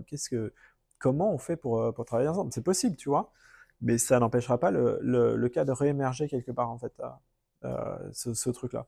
Donc, si j'avais un conseil, moi, ce serait justement d'arriver à trouver comment, justement, trouver un cadre qui motive ton manager. Il est très motivé, il est à 100% dans le travail, en fait. Ouais. Mais c'est son manager. C'est le manager de cette personne? Ton manager? Non, mon manager, non. Enfin, si, mon manager, c'est le CTO. Et il manage. Donc il n'est pas très motivé à établir un cadre qui soit bénéfique pour tout le monde. Pour la boîte. Donc c'est ça le vrai problème est là. En fait, cette personne-là va réapparaître dans d'autres situations. Là, en fait, elle attendait ce cadre-là pour pouvoir émerger. Mais si tu travailles cette personne-là, et tu peux y arriver. Tu peux y arriver à la force du poignet de te dire ok, allez hop, on y va et on adresse tous nos problèmes et puis on va s'en sortir et puis tu peux t'en sortir de cette situation-là. Mais ce schéma-là va réémerger d'une façon ou d'une autre. Donc là sur ça, je pense qu'il vaut mieux faire intéresser ce serait ma façon de faire, de travailler avec ton manager plus étroitement sur comment on met un cadre qui, lui, correspond à sa culture et à ce qu'il veut voir dans ses équipes. Il faut le faire rêver un peu, en fait. Il faut le faire rêver dans le sens... Si lui, il n'est pas capable de vous faire rêver établir un cadre sur lequel vous allez voir, bah, vous le faites, tiens, bah, regarde, tiens, t'as vu comment ils ont fait chez Netflix, comme ça, et ça, ce serait quand même pas mal. Faut le mettre dans le possible, en fait, dans quelque chose qui le motive à changer. Ça, c'est moi. Je sais pas ce que t'en penses, toi, Eddy. Si, ouais, enfin, totalement d'accord. Et moi, c'est sur l'aspect dont tu parlais tout à l'heure, il n'y a pas de RH, tout ça. En fait, quand il n'y a pas de RH, quand on est petit, on assume plusieurs rôles, quoi. Donc, Ouais. moi, j'ai déjà eu cette posture-là, hyper maladroite, pour le coup, dans mes débuts. Bah, il y a un moment, en fait, il faut avoir un peu de. Je sais pas si c'est audace managériale, mais il y a un moment, il faut y aller, quoi. Enfin, donc, bah, il y a des gens dont tu dois te séparer parce que tu fais le constat que c'est pas possible. Donc, autant gérer des gens, des équipes, emmener des projets, ouais, tu vois, tu y arrives, quoi. Faire ça d'une bonne façon la première fois, c'est assez coton. Donc, généralement, tu te prends une bonne tarte. Ça a été mon cas. Et ben en fait, ouais, justement, après, tu comprends. Tu vois, on s'est retrouvé avec quelqu'un dans la boîte qui était là. Et en fait, il manquait énormément de cadres, quoi. Donc, déjà parce que moi, je ne l'avais pas posé. Et en fait, bah ouais, la phase d'après, c'était bah, notamment, je me suis vachement rigorisé sur mes points hebdo. Tu vois. En fait, avant, c'était plutôt à la cool, sur un canapé, sans spécialement de prise de notes parce que j'avais tout en tête. Après, c'était voilà, tes objectifs, c'est quoi? On fait d'abord le point d'objectif et puis après, on peut discuter de façon plus cool. Mais en fait, paf, t'as sorti ce cadre-là, en fait, en fait, il y a un mec qui fait rien et tu t'en rends pas compte parce qu'en fait, et même lui, en fait, il s'en rend pas compte. Ouais, je pense que ça, c'est un point important, en C'était fait. mon cas, quoi. C'est que ce mec-là, il est possiblement, c'est un bon collaborateur. Non, non, mais peut-être potentiellement, il y a un cas où il va très bien travailler avec toi, en fait. Mais en fait, sans le cadre, des fois, bah, juste, c'est vraiment, c'est sa façon de faire, c'est sa personnalité qui émerge. Et là, mais ça peut très bien être ça. Il peut très bien devenir quelqu'un qui va bien là-dessus. Quand Eddie parle d'audace managériale, juste, j'aurais peut-être quand même un petit bémol à mettre là-dessus, c'est que t'étais à l'aise avec le fait de te prendre une baffe derrière. C'est-à-dire que tu peux le gérer. Tu sais que tu peux le gérer. C'est là où doit s'arrêter votre audace managériale pour moi. C'est si vous êtes, vous essayez de voir un petit peu les risques que vous pouvez avoir là-dessus, c'est qu'est-ce qui peut se passer de bien, qu'est-ce qui peut passer de pas bien, et vous devez être OK avec le pas bien. Parce qu'autrement, ça veut dire que là, vous êtes dans une zone où vous n'arriverez pas à vous raccrocher à la branche et ça va être très compliqué à gérer. L'audace managériale, c'est OK de faire des bêtises. Ça va. Mais juste, il faut être OK de se dire, bah là, il va me le refoutre en pleine tête. Ou alors, là, je vais me prendre une réunion derrière qui va pas être super agréable. Et des fois, c'est ce que vous allez rechercher, en fait. Des fois, c'est possible parce que c'est dans cette réunion qui est pas très agréable qu'on va tous dire et qu'on va lâcher des choses. Et après, ça va mettre... Mais il faut être OK avec ça. Il faut être OK. Donc, l'audace managériale, je pense que c'est ce qui vous fait avancer et ce qui vous débloque des situations qui, des fois, sont des situations qui sont assez subtiles. Mais n'y allez pas comme un bourrin parce que derrière, c'est vous qui allez ramasser les miettes derrière et c'est pas toujours agréable.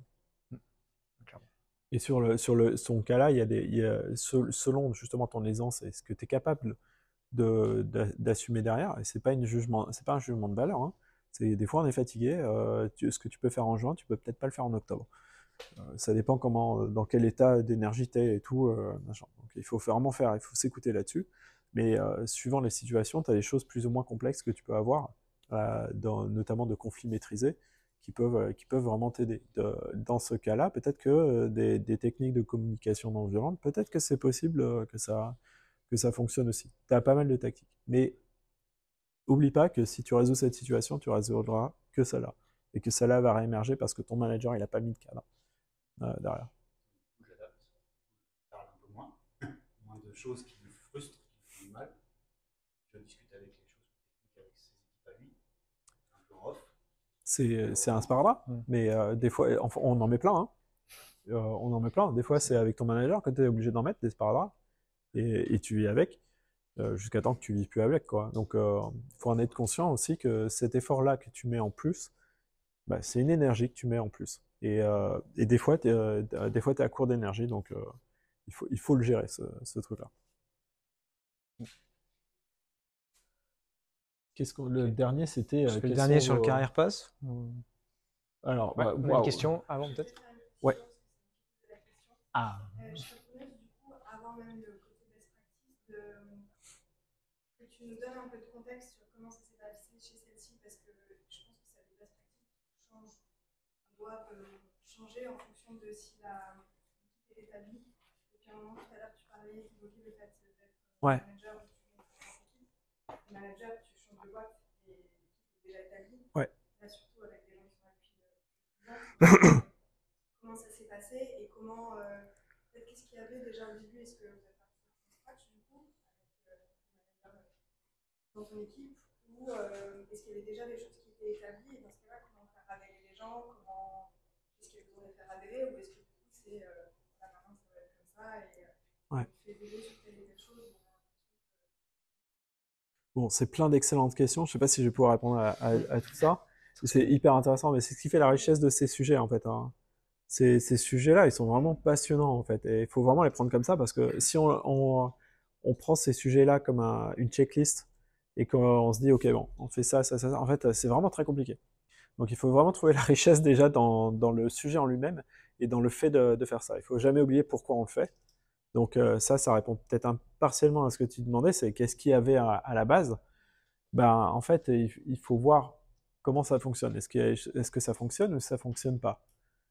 Si ça fonctionne pas, bon, ben, je dirais, un petit peu plus facile, parce que tu as un peu page blanche là-dedans. Mais si ça fonctionne, moi je suis arrivé dans une équipe qui fonctionne, hein. Donc en fait, la complexité, elle n'est pas du tout elle est pas là où on l'attend. C'est vachement plus dur de mettre du cadre sur quelque chose qui fonctionne, en fait, que de mettre du cadre dans un chaos total.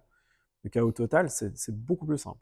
Là, la première étape, c'est de savoir bah, justement qu'est-ce qui marche et qu'est-ce qui est améliorable. Et là, vous avez besoin de vos managers. Moi, c'est mes managers qui m'ont donné énormément d'éléments sur ce sur quoi on peut capitaliser et ce sur quoi il va falloir travailler. Deuxième chose à mettre en perspective, donc c'est pas chronologique, mais généralement vous arrivez avec une vision en fait de qu'est-ce que vous voulez établir. De dire ok bon ben on est dans cette situation là, on est dans telle startup, on est en phase de scale-up, on a besoin de transmettre énormément parce que en fait l'équipe là elle fait 20 personnes, on va passer à 110, on va passer à 200. Donc en fait, la transmission elle devient très importante. Bah, du coup, là tes buts à toi en tant que manager, ils doivent s'inscrire ça doit se voir de manière évidente dans le Career Pass.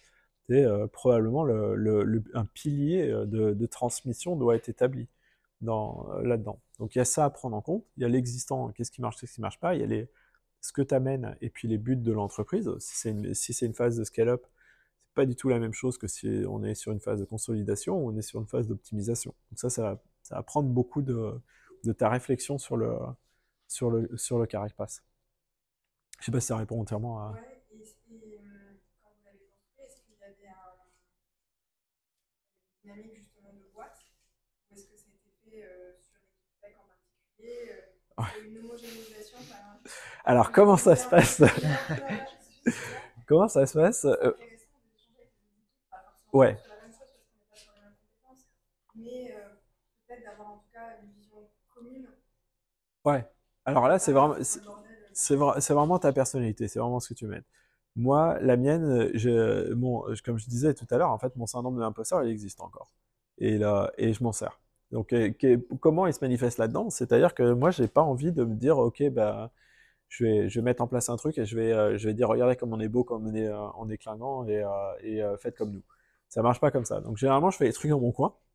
Comme ça, mais par contre, j'attends pas qu'on me le dise. Donc là, sur la partie tech, sous contrôle de Cédric, on n'avait pas grand-chose en termes de cadre sur ce. En fait, c'était vraiment un gros manque, on n'avait pas la possibilité de dire aux gens, voilà où est-ce que tu es, et voilà vers quoi est-ce que tu veux. Et du coup, c'était quand même un manque.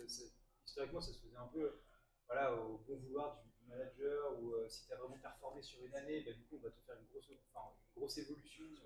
Mais c'est très, voilà, c'était pas du tout cadré. Ouais, c'est ça. Et en fait, tu avais besoin d'avoir cette vision-là de, ok, je suis là, je peux aller là, et comment est-ce que j'atteins cette objectif. Et, euh, et ouais, non, et ça a permis voilà, de mettre vraiment un cadre. J'aime bien voir ça un peu comme un jeu vidéo, tu vois. Genre, tu vas level. grind, voilà, et au bout d'un moment, tu vas pouvoir évoluer vers quelque chose de. Enfin, tu vas acquérir Ouais. des compétences et tu vas évoluer. Enfin, c'est un peu ma vision du truc, quoi. Et ouais, il y en a mieux. Justement, quand tu dis t'aimes bien avoir cette vision-là, vous avez eu des feedbacks de vos équipes? Ouais, ouais, alors, Miguel a initié ça côté tech, on l'a fait avec lui, etc. Mais on a aussi beaucoup communiqué avec les équipes pour leur présenter un peu ce qu'on avait fait, pour qu'ils soient au courant, pour pas qu'en fait ça leur tombe comme ça sur le nez, et qu'ils soient en mode j'aurais peut-être eu mon mot à dire là-dessus. Enfin, voilà, donc on a quand même présenté ça aux différentes équipes. Ouais, on a pris leur feedback, on a changé des choses, on a construit un peu ça ensemble. C'est ce qui a fait que globalement ça a été plutôt bien compris, bien intégré. D'expérience, ça a été assez rapide. Ça a été assez rapide et tout le monde a bien vu l'intérêt du truc. Ça a été assez rapide. Par contre, c'est long. C'est rapide, mais c'est quelque chose qui est long. Généralement, pour aller faire le travail d'établissement et tout ça, il faut compter 6 mois sans problème. Ouais, mais même, enfin, ouais. Après, à partir de, c'est d'autant plus complexe. Nous, on a donc des devs, des DevOps, de la data, des PO. Bon, on a les PO dans la tech, nous, et on a l'IT aussi. En fait, on a une pluralité des postes qui fait que là, ça devient complexe là-dedans. Mais même avec des petites équipes, avec des profils qui sont assez peu variés, en fait, il faut quand même bien le réfléchir. Faut le jouer, quoi, ce truc-là. C'est presque ouais, du jeu vidéo, mais c'est dire, c'est des personnages fictifs, mais il faut que ça fonctionne, ce truc-là. Parce que quand derrière, après, vous l'appliquez, vous le montrez et vous le partagez avec vos équipes, bah, il faut faut que ce soit logique, qu'il y ait une certaine logique dans le truc.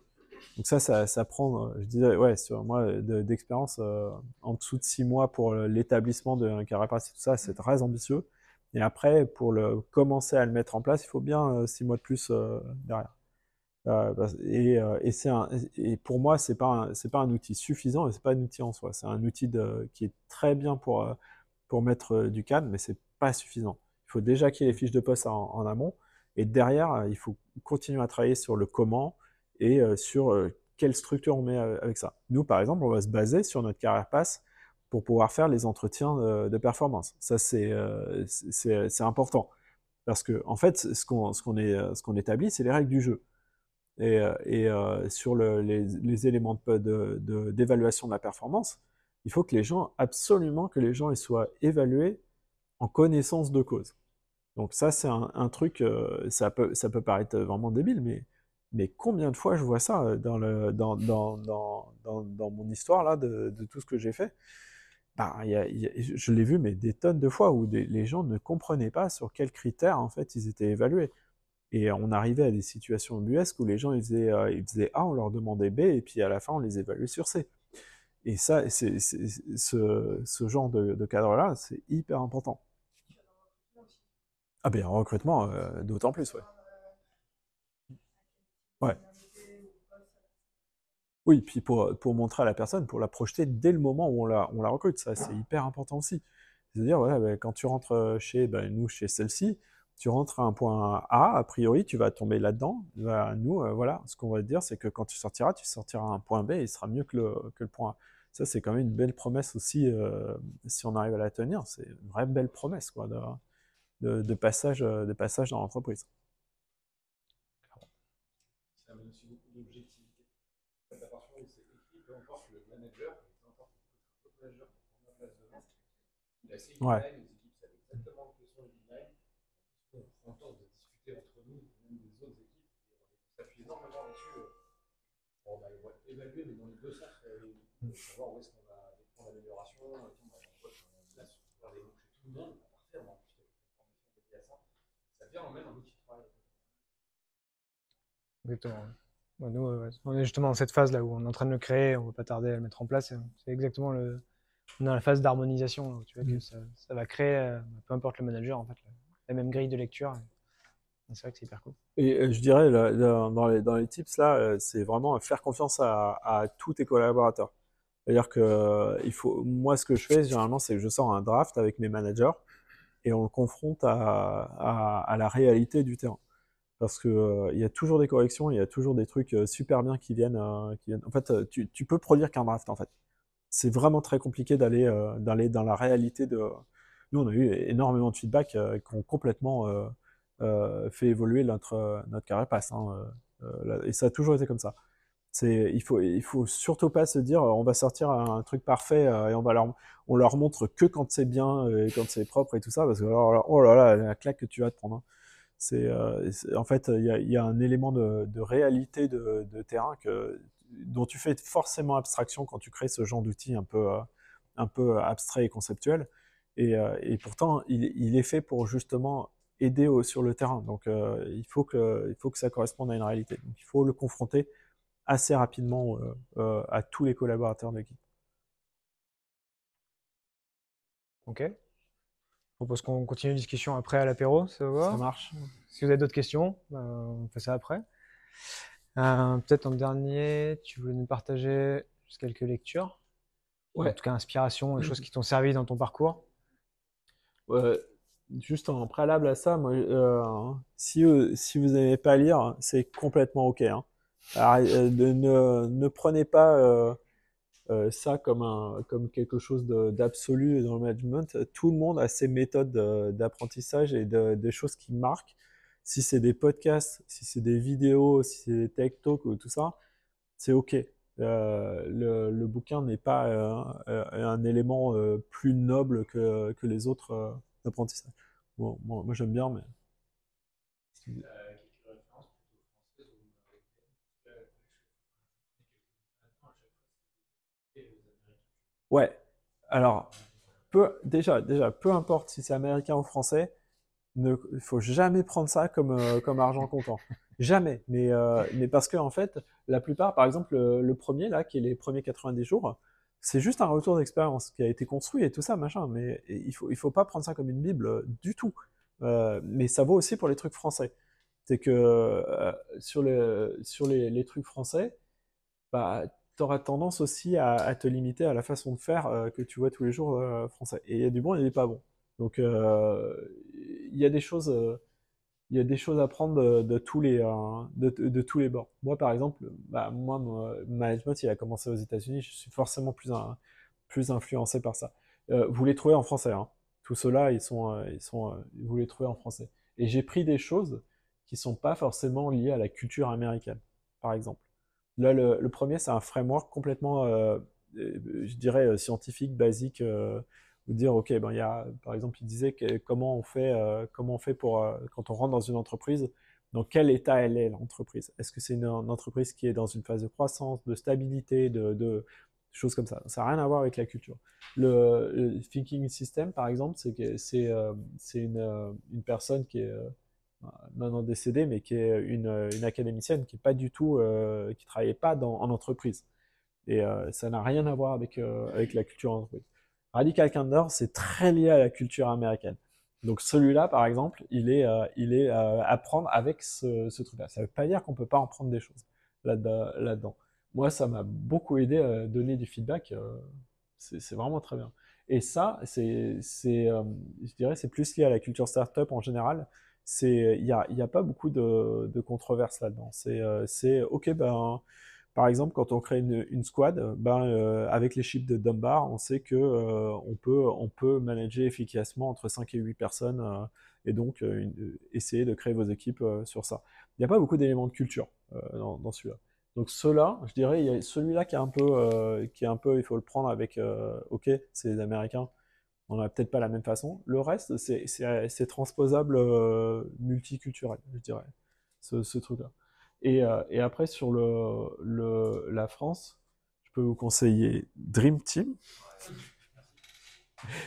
qui m'a été conseillé par Cédric. Mais c'est vrai que j'en connais beaucoup moins sur le côté français.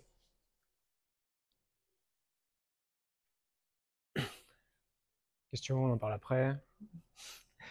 Ok. Bah, en tout cas, merci Mickaël. C'était un temps. J'espère que ça vous a plu. On a traité, enfin, je pense, pas mal de sujets. On peut continuer de discuter jusqu'à